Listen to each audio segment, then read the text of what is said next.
capacidades intelectuales o superdotación, o como tú lo quieras llamar. Una vez que obtenemos un número determinado de positivos, o sea que pasan a un determinado punto de corte, la muestra es de aproximadamente 1000 niños, 955 para ser exacto. El punto de corte estimamos que lo va a estar pasando entre 130 y 150 niños y niñas. A esos 150 o 140, lo que sean, según cifras estimadas, tendría que estar más en 130 que 150, pienso que vamos a llegar a eso. A esos alumnos y alumnas se les va a hacer una evaluación individual, que va a comenzar por una evaluación de la inteligencia utilizando la escala de WIS-4, que yo les comentaba al principio, que es una de las escalas que tiene más solvencia a nivel internacional para valorar inteligencia.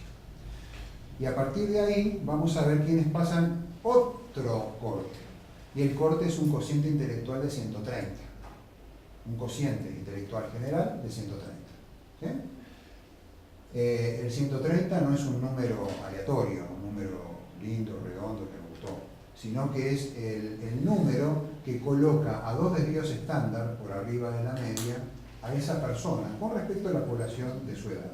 Después les voy a mostrar una curva de Gauss para que se entienda esto mejor. Entonces, esos chicos que pasan ese límite van a pasar a otra etapa de evaluación también individual, que es una evaluación psicopedagógica y afectiva. Vamos a evaluar lo que se puede llamar la regulación emocional.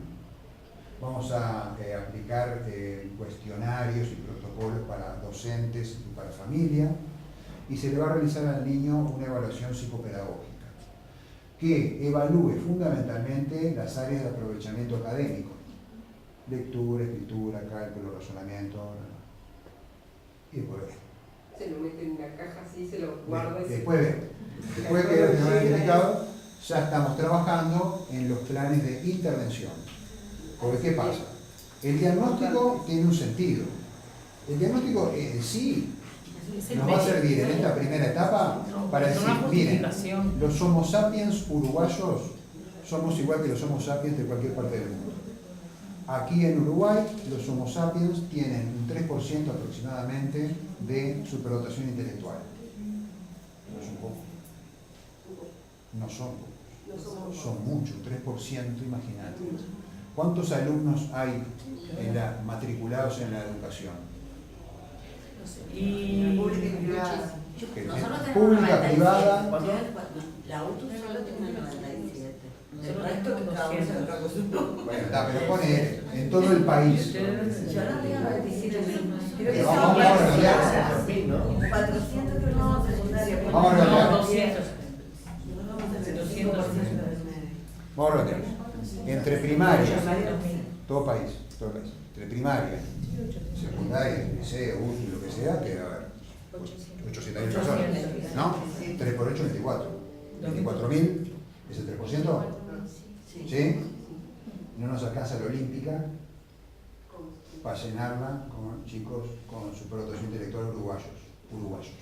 No son finlandeses. Se espera el 3%.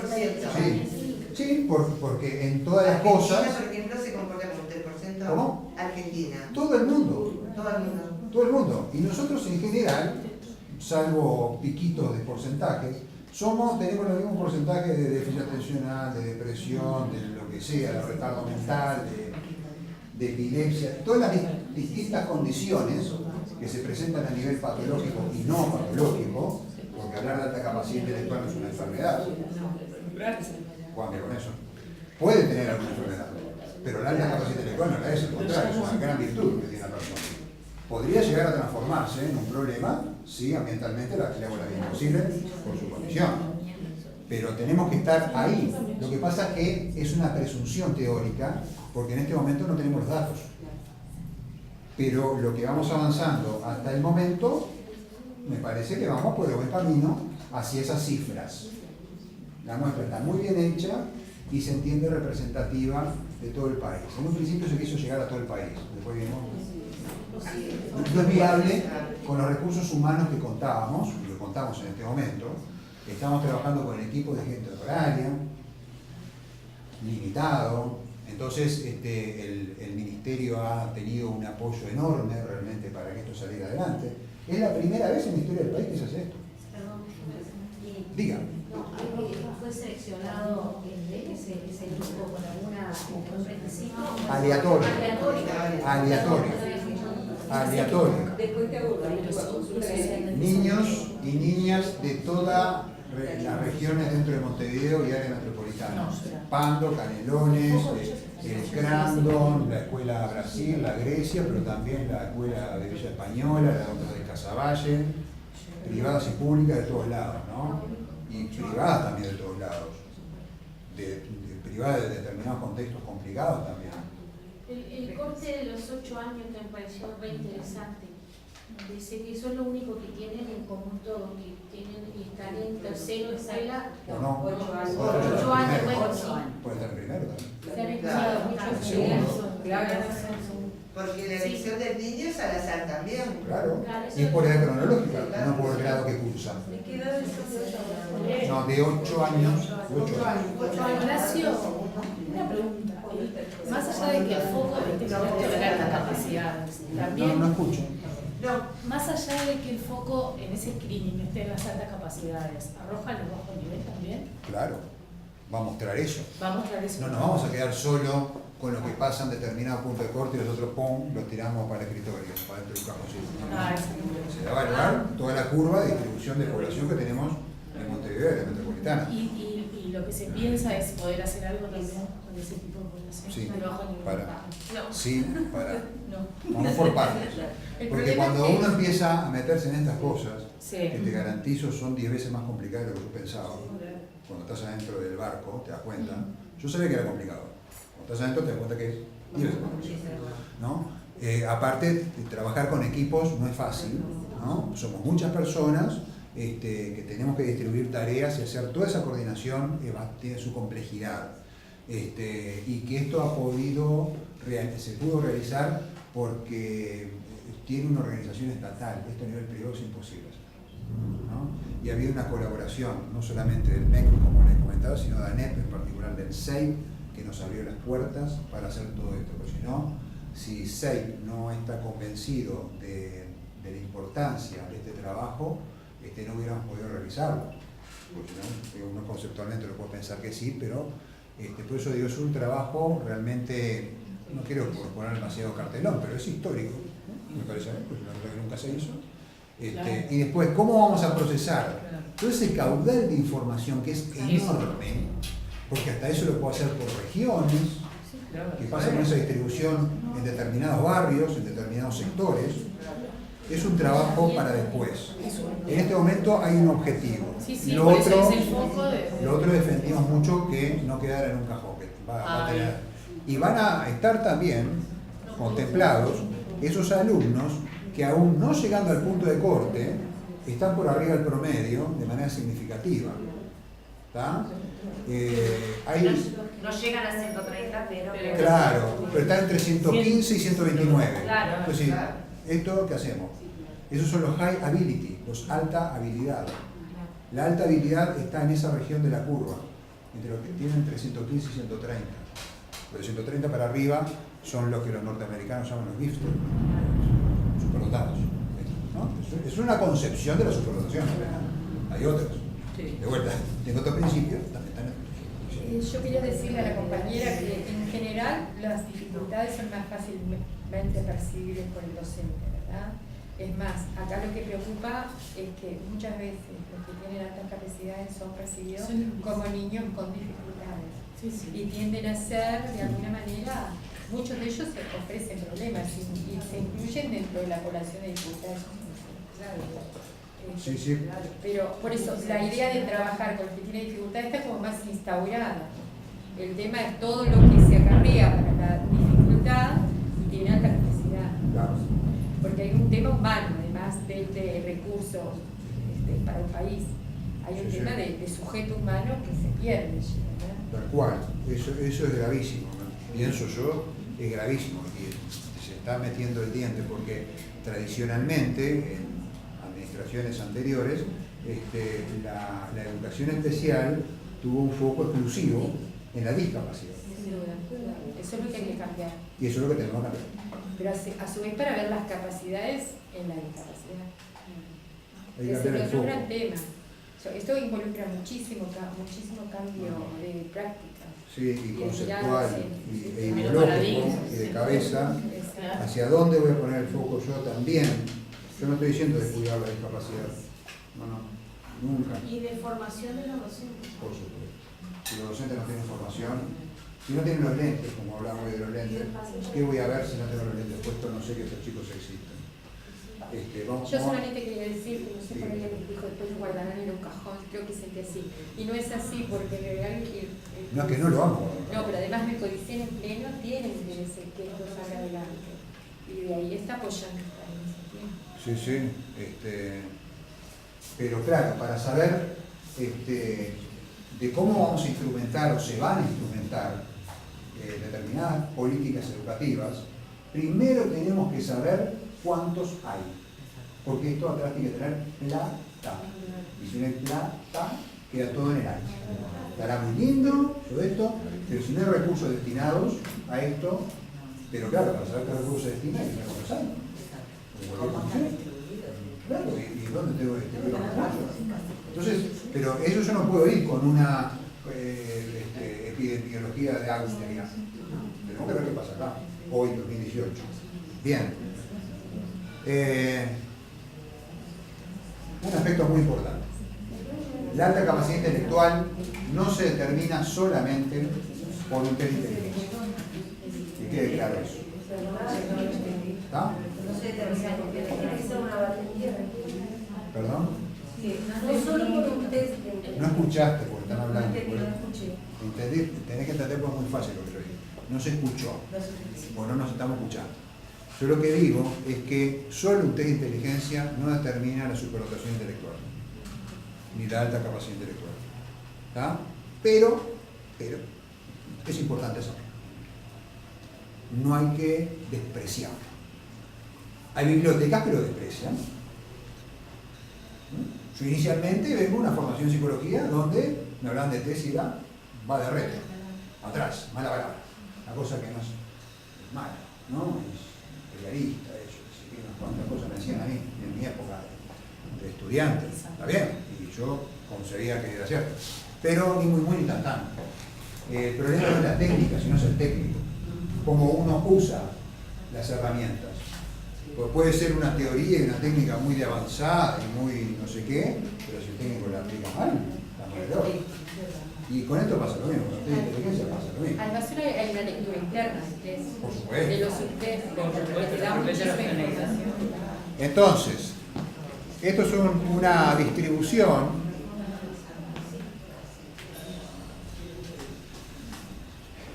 esto es una distribución normal de una variable que se distribuye normalmente, como es el cociente intelectual. No digan coeficiente por tamaño, cociente.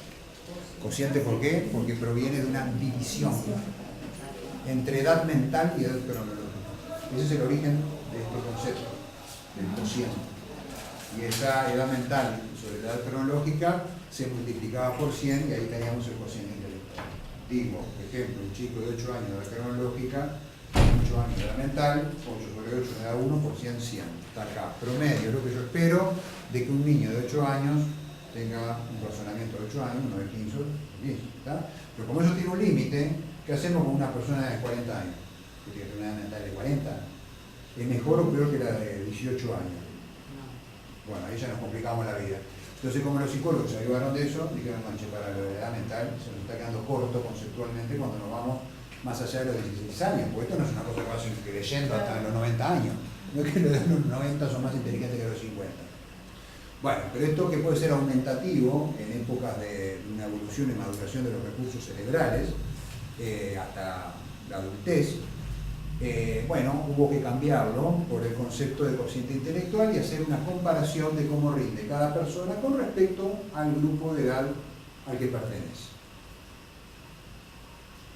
Esta distribución, bueno, la campanita de Gauss, que ustedes conocen, Gauss, otro genio, tiene una distribución de este tipo. Esto sirve para estatura, para peso, para perímetro cefálico del organismo mide más seguido, chiquito, yo qué sé, cada cantidad de cosas. En este caso nos enfocamos en el cociente intelectual.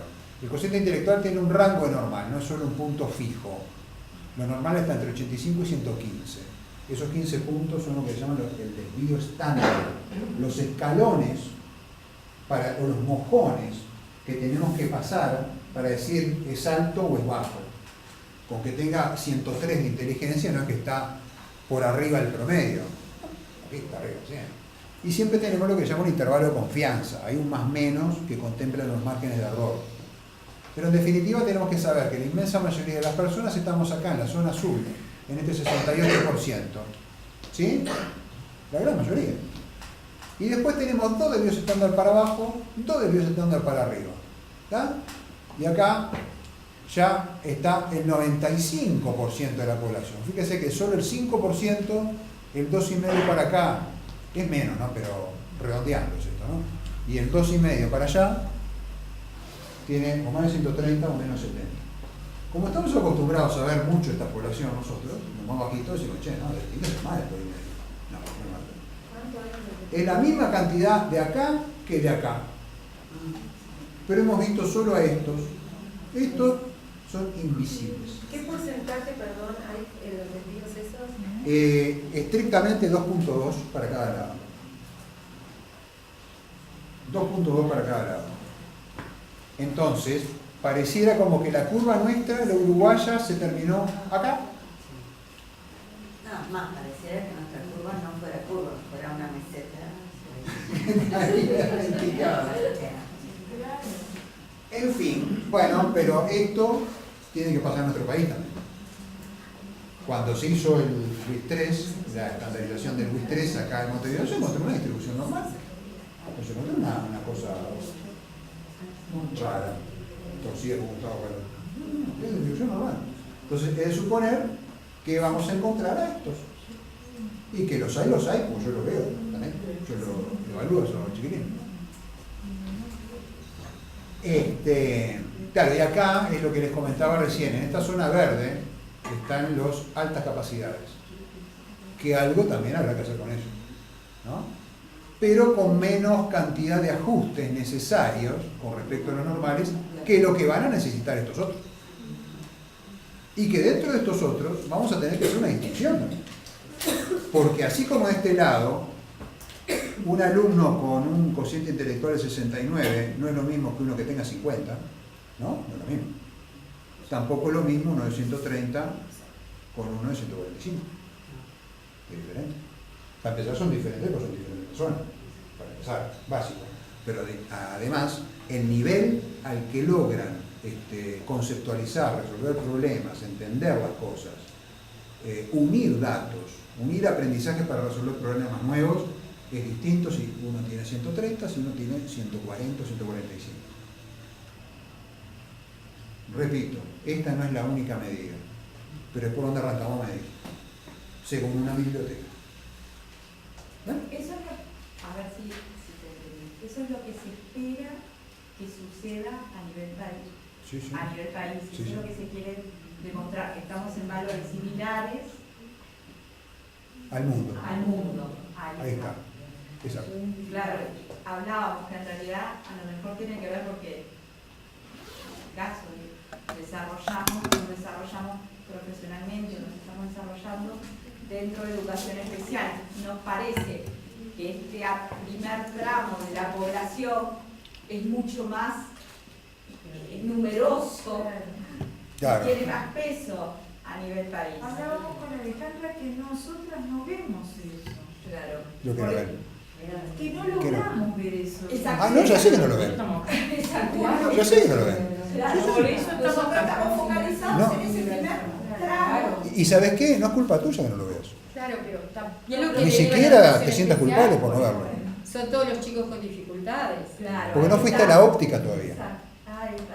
Los que Cuando llegan. vayas a la óptica y estudies más de esto, que no va a alcanzar con esta reunión. Esta reunión quiere ser un primer pasito para dejar la semillita y empezar a pensar sobre la idea y leer y trabajar mucho, porque esto no, los lentes no se hacen solos, sino hay que hacerlos y no hay óptica que lo fabrique. Hay que practicar. Lo tenemos a hacer nosotros, claro. Ahí vas a empezar a verlos. porque porcentualmente es la misma cantidad. Y acá, de este lado, es un montón y allá ves 0. Pará. O capaz que, yo me acuerdo de 1 cuando estaba en la escuela. No, pará.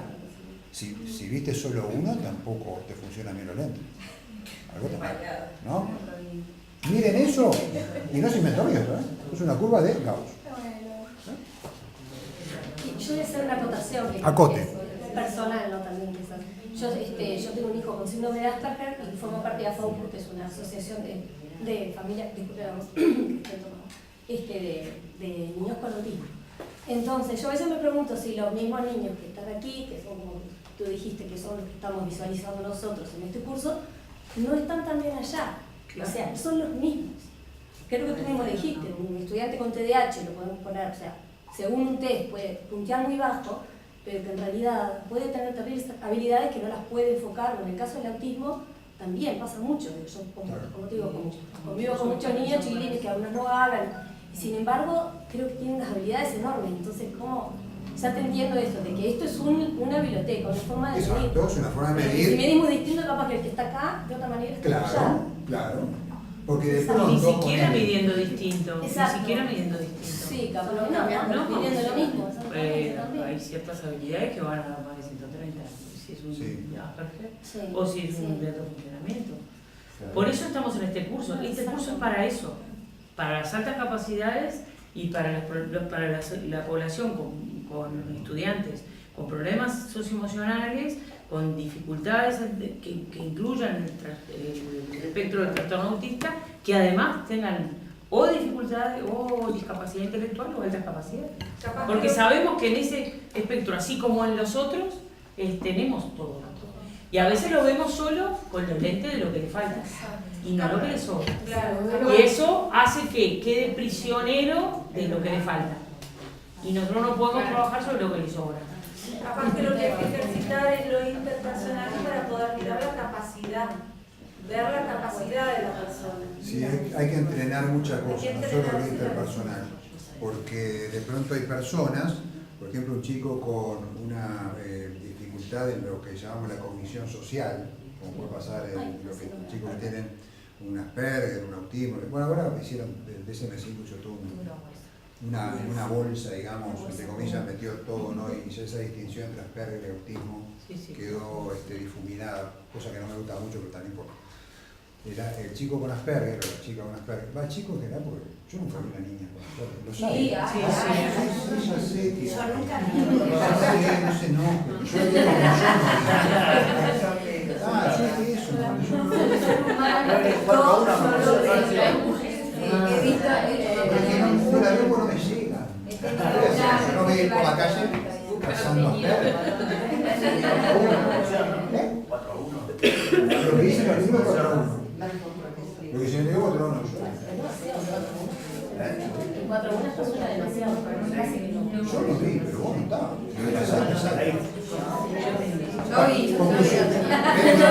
Oiga, vamos al tema. Un chico con Asperger puede tener también una alta capacidad intelectual. Lo que te decía Gabriela, una circunstancia de doble excepcionalidad que llamamos. La doble excepcionalidad es que tenga un Asperger y también una alta capacidad intelectual. Pero, desterrando el mito número 1, no todos los chicos con Asperger tienen alta capacidad intelectual. Cosa que muchos pensamos así, me incluyo yo, que yo pensaba lo mismo. Ya, tiene Asperger, no, es un fenómeno. No, muchos tienen retardo mental. Entonces, el Asperger no es una bendición. Eso es lo que yo quiero decir. ¿Está? Es una condición que hay que atender, psicopatológica, y que se debe mejorar lo más posible. Que puede estar acompañada intelectualmente de excelentes capacidades, que las podemos medir acá, y otras excelentes capacidades que no las podemos medir acá. Porque si el chico tuyo tiene excelente capacidad musical, yo con el Billy me entero. Bueno, a cada herramienta vamos a pedirle lo que la herramienta da. Yo no puedo pedirle un martillo que saque tornillos, sirve para clavar clavos. ¿Está? En este momento yo quiero clavar clavos, ponele. Bueno, también hay tornillos, sí, ya sé que tornillos. Por esa razón, los diagnósticos no se hacen con una sola herramienta, se hacen con varias. Y la herramienta número 1, se lo dije hace 15 minutos, es la entrevista. Y en la entrevista yo me entero de todo. Además hay cuestionarios que con un enfoque de inteligencias múltiples, cuestionarios que completan los padres, que completan los docentes, uno puede tener una panorámica de cuáles son sus mejores talentos. O capaz que no tiene talento, el promedio, ya está, punto. No todo, es mentira eso, que todos tenemos talento, no, mentira. Tendremos buenas capacidades, pero cuando hablamos de talento, estamos hablando de un nivel alto. Si lo pudiéramos medir, al talento tendría que tener un percentil 95. O sea, más o menos por acá tendría que estar. Por ahí. Si yo puedo medir un talento musical, tiene que estar por este nivel. Ahora, el Asperger es bien interesante en el sentido de que nos permite ver, al tener fallas en la interacción social, en lo pragmático, que sea eso mi dificultad, nos permite ver la incidencia en cualquier habilidad de las otras habilidades. Porque es justamente ahí donde hay que estar atento de la complejidad de cómo intervenir. Particularmente, al ser nosotros todos sujetos sociales, creo que si hay una dificultad que nos pone sobre la mesa la responsabilidad de intervenir bien, es en el caso de los autistas, de todos los autistas. Porque en realidad ninguna potencialidad se desarrolla si no va acompañada de contacto humano, ¿verdad? Tal cual. Y que lo haga significativo, porque si no eso incide igual sobre las otras. Es algo más, y no solo de educación, sino de salud. Creo que esto nos muestra, creo que por lo que estamos acá nos muestra cuánto de la salud de los individuos, la salud mental, está en juego con la educación. Sin duda. Como Totalmente de nosotros acuerdo. intervenimos, ¿verdad? Totalmente de acuerdo. Los docentes son agentes de salud. Eso no hay la más mínima duda. Bien.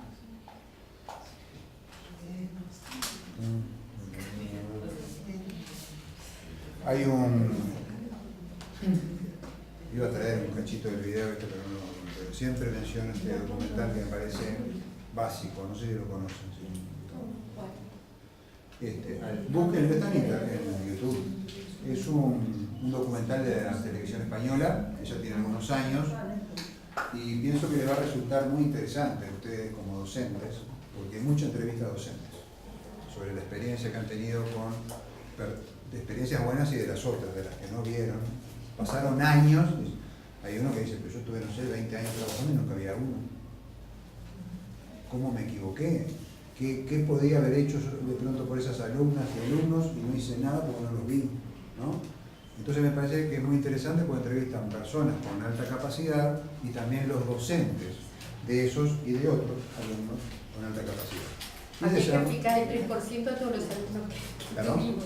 Aplicar el 3% a todos los alumnos que tuvimos. Ahí va, habría que pensar eso. Entonces, se llama Al este de la curva de Gauss, de una forma ahí media poética, porque no es el este, no, pero se refiere a ese 2% superior por arriba del 130. Esto lo encuentran en YouTube.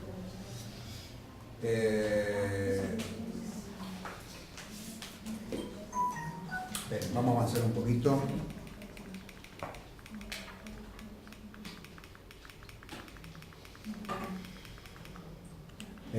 Algunos conceptos también que tenemos que ver con respecto a este asunto. En primer lugar, cuando hacemos una evaluación de una persona, no es una evaluación integral.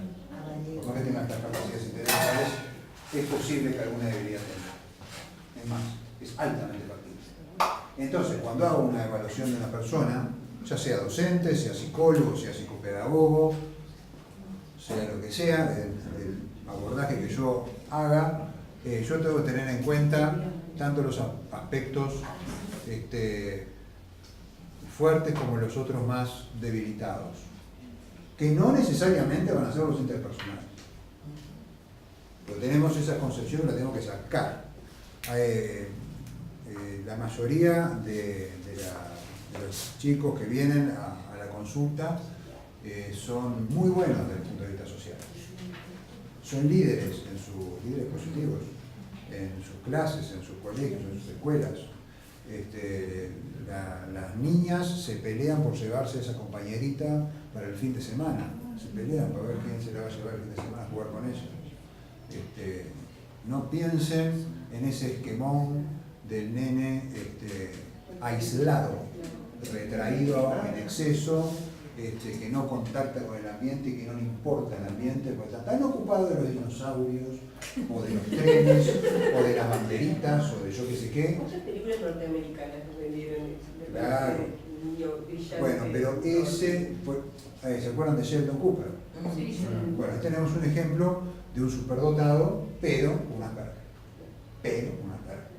Entonces, capaz que a ese muchacho, al personaje ese, no le interesa mucho lo social. Es más, no entiende lo social, hay que avisarle cuando uno hace un chiste y todo lo demás, saca un cartelito de sarcasmo para que se entere, ¿no? A lo largo de la temporada fue mejorando todo eso, ¿no? Pero ese es el esquema que no siempre tenemos que comprarle a Hollywood. Y porque nos va formando una manera de pensar errónea. Y esperamos encontrar a esos alumnos. Y si no son como Sheldon Cooper, no son. Ahí es que nunca voy a ver a ninguno. Porque Sheldon Cooper es sano porque tiene buena relación con otros. No es.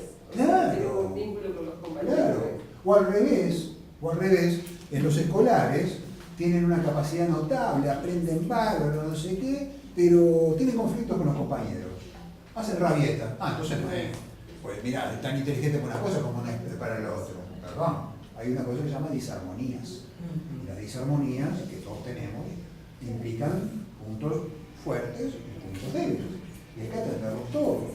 Acá no es una fábrica de superdotación o una escuela para superdotados, no estamos hablando de eso. Estamos hablando de tener en cuenta y potenciar las fortalezas, pero trabajar también sobre las debilidades, de una forma lo más integral posible. ¿Es difícil? Sí, pero lo que hay que hacer.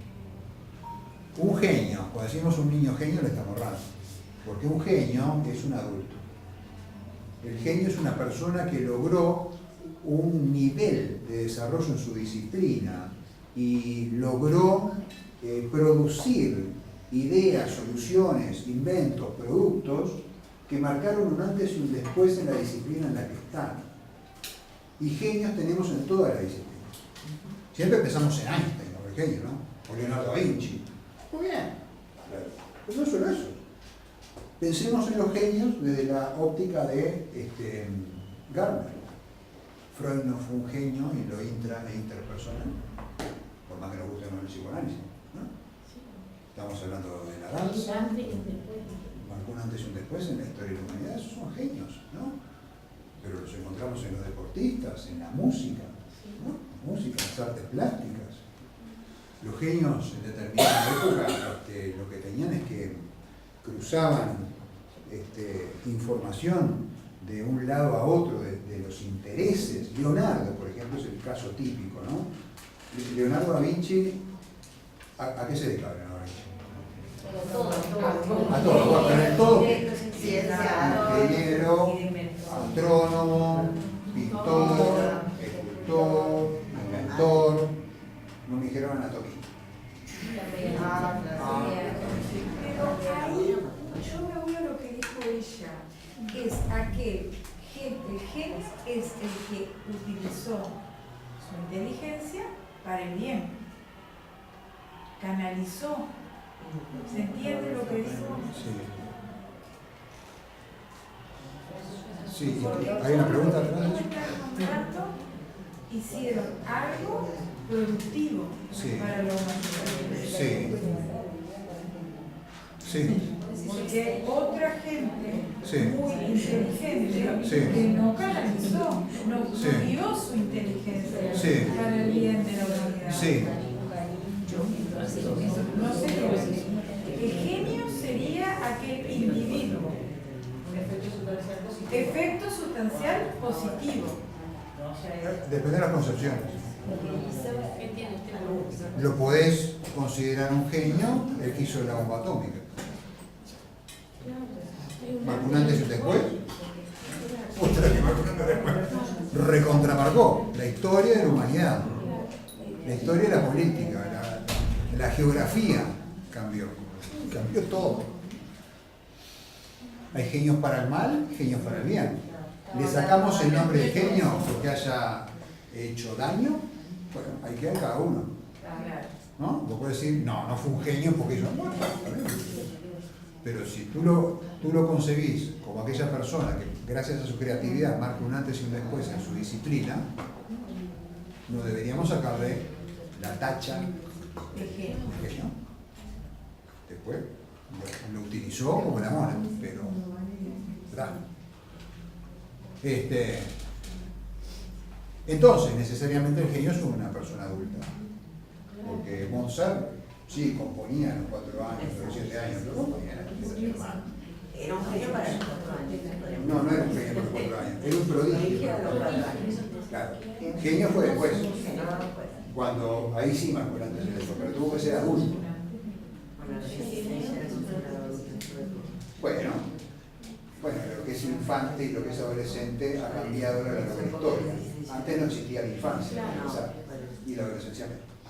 Entonces, bueno, pero lo que les quiero decir que hablar de niño genio es un error, ¿tá? Genio, acá tenemos justamente a Leonardo, genio que era el tipo ese que cruzaba cosas, ¿no? Yo les hablaba de la anatomía, en el caso de Leonardo, y uno dice, ¿qué tiene que ver la anatomía? Porque evidentemente el estudio de la anatomía humana, que me interesaba mucho por su inteligencia natural, también lo aplicó a las artes plásticas. Los estudios sobre la mano de Leonardo son notables. Y eso también estuvo mejorado y facilitado por su pasión por la anatomía. ¿Se acuerdan del hombre ese?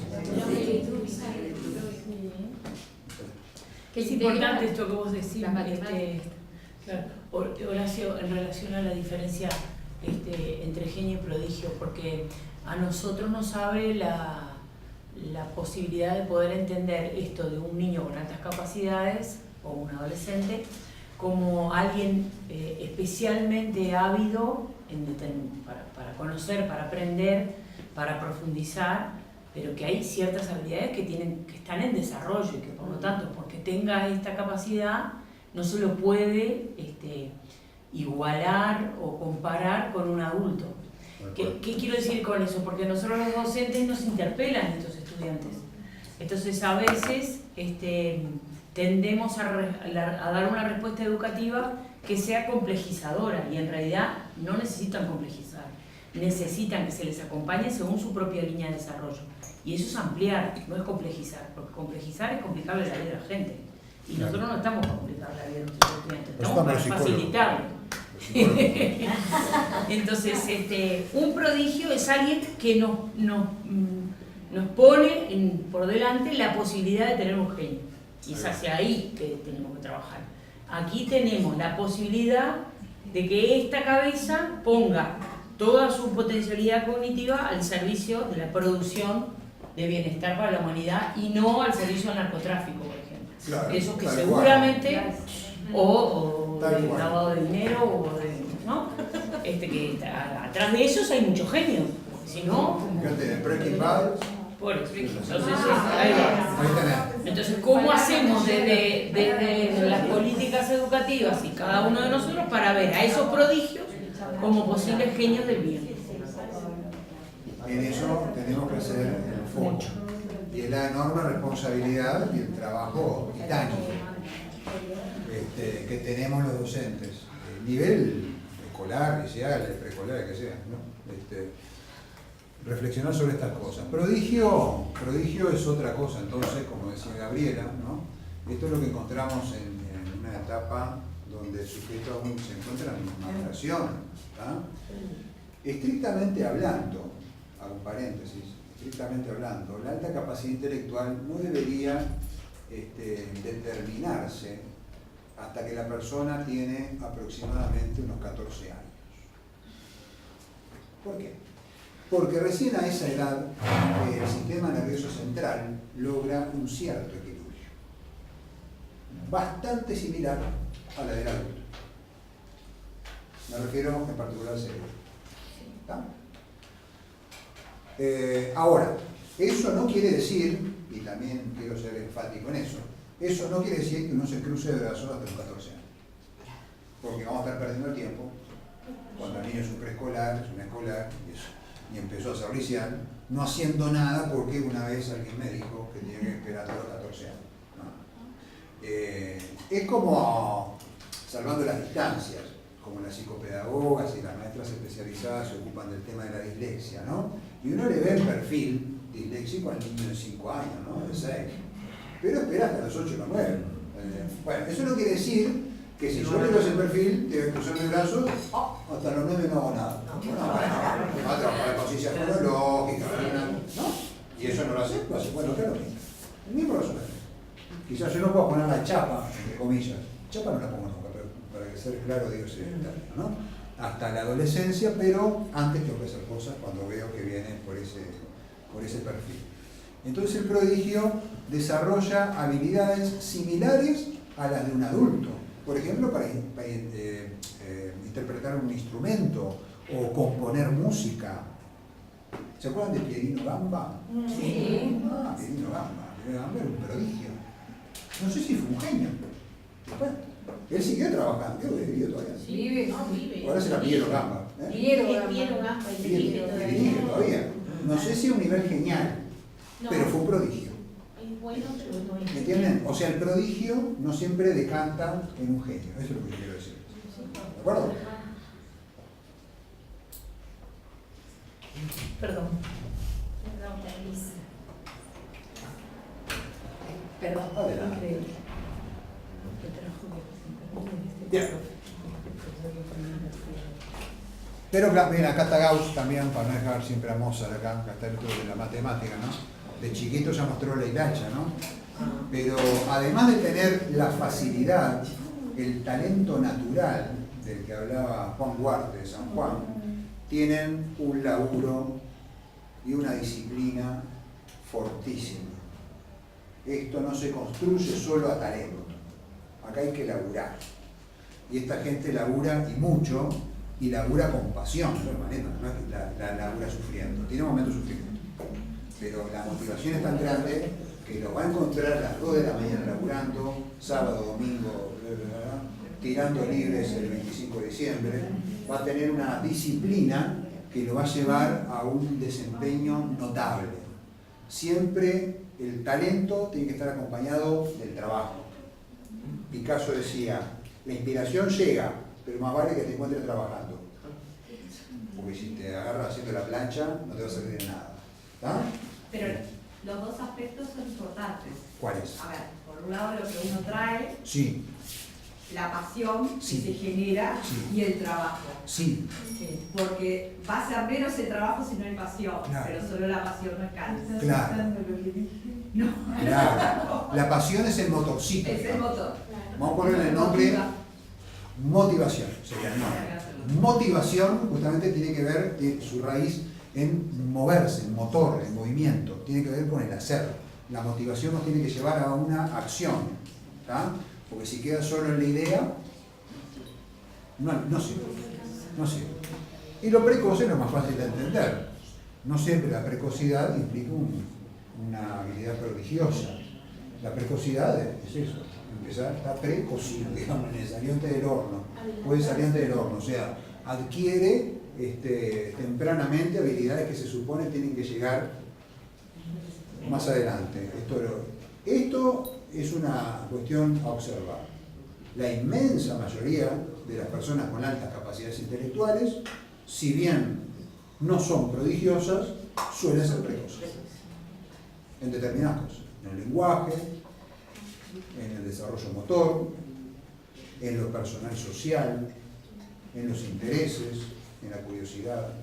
Tienen una conducta más de un niño mayor o de un adulto inclusive, intereses que no son propios de la edad y llaman mucho la atención.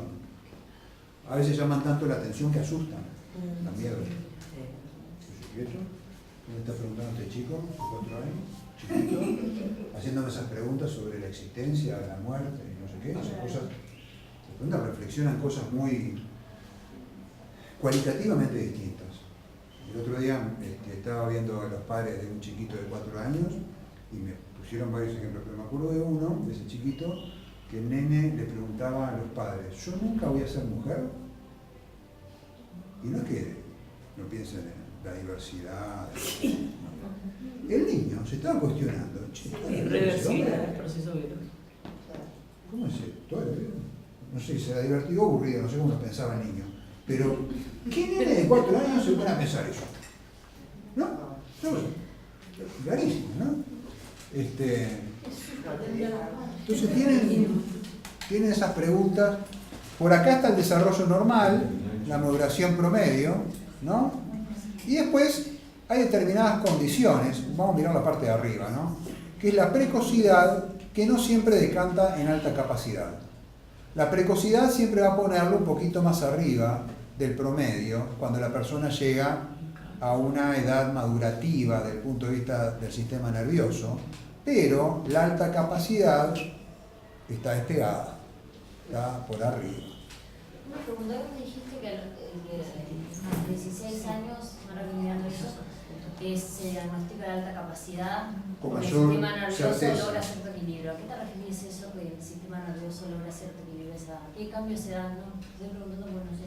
Bien, bueno, ahí tenemos que ver un poco el tema de la neurobiología, pero el cerebro, como tú sabes, es el órgano principal del sistema nervioso, la torre de control que guía nuestra vida automática y voluntaria. Y tiene una serie de componentes histológicos que están compuestos por componentes pequeños que son las células nerviosas, que están las neuronas, que son las protagonistas, y después están otras que menos conocidas, pero muy importantes, que se llaman la glía. Hay 3, 4, 5, hasta 6 veces más glía que neuronas, o sea, algo importante deben hacer. Entonces, sobre esta etapa es donde se van a terminar o a ir concluyendo en general los procesos de mielinización. La mielinización tiene que ver con esa cobertura de bandas de mielina que tienen los axones, que favorecen la velocidad de la transmisión del impulso nervioso de una neurona a la otra. Se van haciendo, la cantidad de sinapsis se va haciendo más refinada y se fue haciendo una poda, dejando de una manera más adecuada las que mejor se utilizan, por lo cual los recursos cerebrales van mejorando y se van optimizando cuando la persona va llegando a esta edad. Después los 30 empezará un proceso de calage, ¿no? Pero acá está ¡ping! En la cúspide. Cúspide que...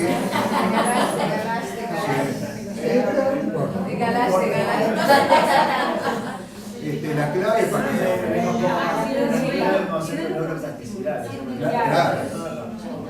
la plasticidad no se abandona hasta el último día de la vida. Para mantener todo esto no es cuestión de cantidad de neuronas, sino de cantidad de sinapsis. Y las sinapsis las hacemos aprendiendo. Porque lo que mejora el cerebro es aprender. Y lo que estamos acá, hoy, los cerebros de ahora, de las 10:27 de la mañana, no son los mismos que los de las 8:15, 8:20 para lo que llegamos temprano. No son los mismos. Los que llegaron a las 10:17 también le va a cambiar un poquito, pero menos. Pero los cerebros son... bueno, te cambió pero para otro lado. Claro. Bien. Esta concepción es de un autor que ustedes tienen que leer, tienen que buscar, porque es algo así como el Freud de las altas capacidades intelectuales. Es un referente. Capaz que no tanto como Freud, pero es una persona que, aparte de hecho un proceso teórico de hace 40, 50 años trabajando este señor, es muy interesante el trabajo que hace, ¿no? Y él plantea que la alta capacidad intelectual se basa en una tríada. Esta es la teoría de los 3 anillos, que se llama, ¿no? Y esa tríada implica esta capacidad superior de la que estuvimos hablando, que se mide en general con test de inteligencia, pero por otro lado tiene que tener un buen nivel de creatividad, y por otro lado lo que hablamos también ahora, que es el compromiso con la tarea, la motivación y el trabajo. Y de ahí sale el comportamiento superdotado. Ahora, estos 3 anillitos Bueno, no está. Acá. A ver. Necesitan de un ambiente. Necesitan de un ambiente. Estos 3 anillos no son una isla que andan ahí flotando no sé en dónde, en el Pacífico. Esto está en un contexto social. Y ese contexto social abollará o potenciará a estos anillos. Algunos contextos pisotean algún anillo de estos, ¿no? Y otros, y en el contexto estamos nosotros, no le echemos la culpa a la familia y a la mala culpa. Estamos nosotros también ahí. Pero también, bueno, disculpen la calidad de la imagen que me da. Esta la tuve que sacar de un libro porque no encontré en internet una imagen mejor. Los 3 anillos no tienen necesariamente que estar en el mismo equilibrio. Esto es una cosa que no se maneja mucho. Siempre que se hablan los 3 anillos parece que la persona tiene que tener una alta creatividad, una alta capacidad y una alta motivación. Bueno, pero esto lo fue cambiando, por suerte, y realmente trae una dimensión más humana, más cercana a la realidad de lo que es la alta capacidad intelectual. ¿Está? Y realmente su concepción de la superdotación se ha ido democratizando, digamos, ¿no? También abre puertas para la intervención. Claro, porque si no te deja muy cerrado todo, ¿no? Si no deja como que es lo triple. Claro, inclusive Renzulli lo que plantea, y por eso las invito y los invito a que lean Renzulli, más que promover la educación de los superdotados, es una persona que sus publicaciones apuntan a promover los comportamientos superdotados en una población más amplia y teniendo una concepción de identificación que va más allá de la valoración clínica hecha por un equipo psicológico psicopedagógico. ¿Podrías desarrollar un sentido de los comportamientos superdotados? ¿Perdón? ¿Comportamientos superdotados? ¿Puedes desarrollar un poquito? Sí, los comportamientos superdotados son los comportamientos talentosos. Abrir las puertas para que los talentos se manifiesten de manera natural en el ámbito educativo. Para lo cual tenemos que tener identificadores. Los identificadores los encontramos en distintos lugares. Unos somos los técnicos, psicólogos, psicopedagogos, pero después están los docentes inmediatamente, pero también están los padres y también están los padres que nominan a determinados niños con determinadas potencialidades. A veces los chiquitos, compañeros, son guapios, ven más cosas, sobre todo cuando son niñas. ¿Por qué digo niñas? Porque las niñas tienden a esconder más esto que los varones. Su alta capacidad intelectual suele enmascararse más en las nenas que en los varones. Esa es la razón por la cual yo de cada 10 niños que recibo, una es nena. Qué gracioso, se da lo mismo la discapacidad.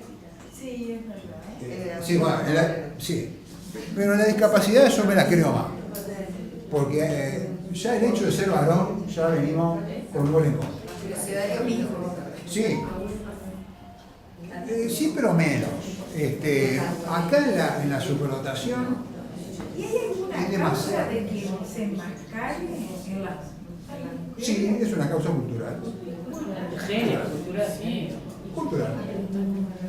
Es cultural. Cuando yo estudiaba psicología, hace 35 años, encontrar en ingeniería una mujer era como una mosca blanca.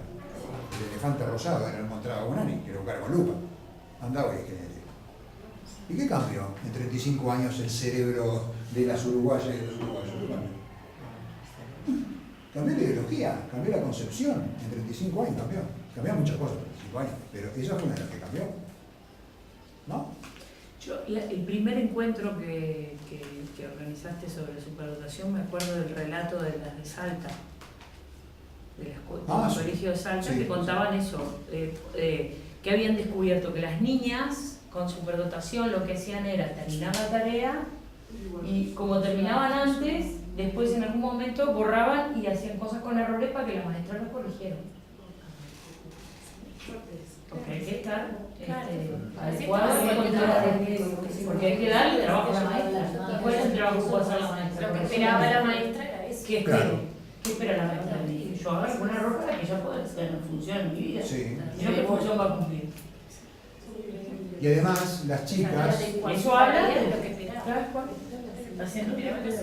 Las chicas tienden a valorar más que los varones lo social y la aceptación social. Y para ser aceptado tengo que ser igual, sobre todo cuando soy adolescente. Cuanto más igual sea, más me van a aceptar. Si pongo los mismos championes, los mismos Adidas blanquitos con las 3 rayitas negras, todas esas cosas, cuanto más parecido sea, más me van a querer. Entonces, si soy muy diferente, la traga. No, para mí es mucho más importante las amigas que el 12. O la, no, y el varón me importa menos. Yo diría que la sanción es más fuerte entre las niñas. Entonces, no solamente la aceptación, sino lo que no pueda hacer la nena, incluso el nene. Pero es mejor la mujer en el pelotón que no ser primera. Claro. Las chicas en ese sentido tienen una vida social, eso es natural, más intensa. Son socialmente más intensas que los varones. Los varones somos más bichos, más nos aislamos y tal. No es que no nos pase nada, que nos dé igual, pero la cuestión social tiene menos relevancia. No es que no la tenga, tiene menos relevancia. Ustedes fíjense en los liceos, los colegios en general, los líos, los completos son de las chiquillas. Y los varones tienen un lío y se agarran un poco la piña y se tiene un problema, ¿no? Y las chicas están más con los chicos.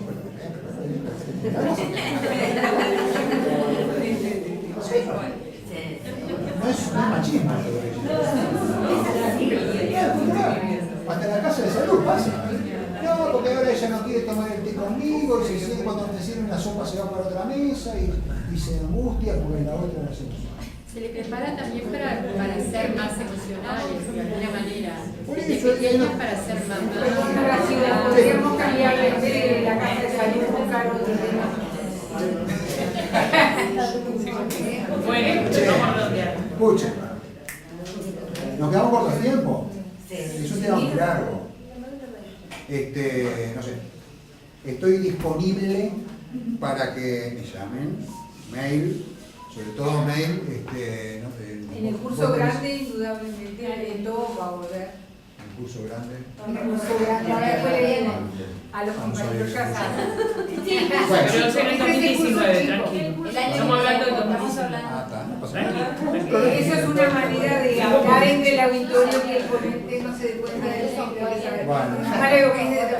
Está bueno, cuando sea el curso grande, si quieren que yo venga, me avisen. Sí, no, estamos. Y vamos a continuar con esto. Pero les digo, vos después en todo caso, por favor, pasarles el correo mío a las compañeras y compañeros, si me quieren hacer alguna consulta o que les sugiera algún material de lectura. El que no... yo les pasé. Sí, ya está subido a la plataforma. Ya pasé cosas. Pero acuérdense de este señor, Empiecen a leerlo en suyo. No, y además si le escriben, contesta al hilo.